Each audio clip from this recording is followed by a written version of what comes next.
it's hard to talk one-on-one.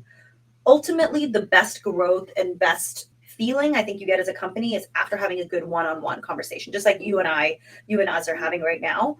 It's hard to scale that, but I would say as a founder, if that's not your strength, then you have to hire someone in the role of community manager, not customer service. Talking to your customers and just being human. So, what's your approach? I think you have a few secret weapons how to do this. When we've tried to think about sort of what is the magic of Switch and what we try to tell our team and our contractors, people work with us, is really that we just try to treat people like people. And I think the way that we have done this from the very beginning is it changes as you grow, but our first 300 customers, I wrote them thank you cards. It was first couple hundred that you wrote cards, and then after that, for probably the next 1,000, you wrote messages on their on the invoices. Yeah. In their orders. So it would be, so for example, like when you're selling any product, the first thing is to get the person to buy it, right? Now, and then the other thing is it comes to your house. And again, Daniel, like how many things have you bought when you open the box? You just put it away. You don't necessarily use the product right away. So we really wanted people like, hey, you invested, like you've paid for it, you should use it. So we would take an invoice and write down next to the product, hey, this is something to do with the peanut butter, or make sure you store it this way, or enjoy this baking. This is, I add a bit of butter, and this is how I bake it, or whatever the case is. Especially someone like me where cooking doesn't come naturally to me. So I felt that for food, I needed to add that little extra. Like I always look for recipes and instructions. We did that for quite a long time. Even when we went to a fulfillment center, every night we would actually, within the invoice, type out those tips. And then it became harder during the pandemic to do that. So well, especially as we grew, it became too hard to maintain. Yeah, it was something I fought a very long time for to keep. And now we've changed it to, we actually have a private Facebook group. I can't recommend this enough. It just has to be genuine. But the way people get into the Facebook group, and similar to, we saw one of our suppliers, Burlap and Barrel, did this really well. We have it in there like a welcome email. So let's say you place an order with us, you'll get a welcome email, come join our Facebook group.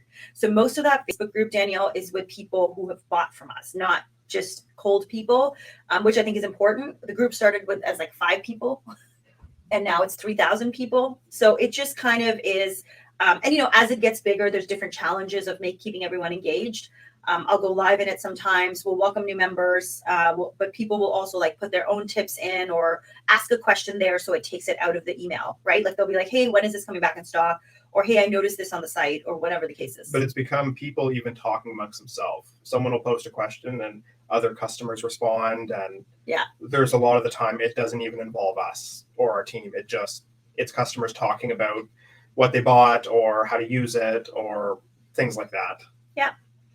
That's great. Yeah. If they can talk to each other and share tips and, you know, different things with each other, I think that's the best. They nurture each other, basically. And it's helped us like resolve, if someone didn't like something, people post there and then someone else will say, well, did you try this?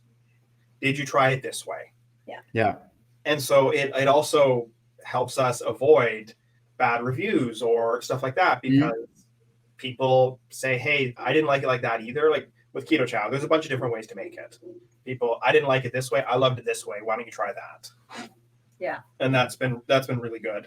This piece is called community engagement, and I've realized this now, that in the early years that's what I was doing with people. I didn't realize what it was. I like doing that, Danielle. If someone else doesn't like doing that, like it was challenging for me after I had a baby, just because of the time. After we had our son, it was challenging because it's hard to talk one-on-one.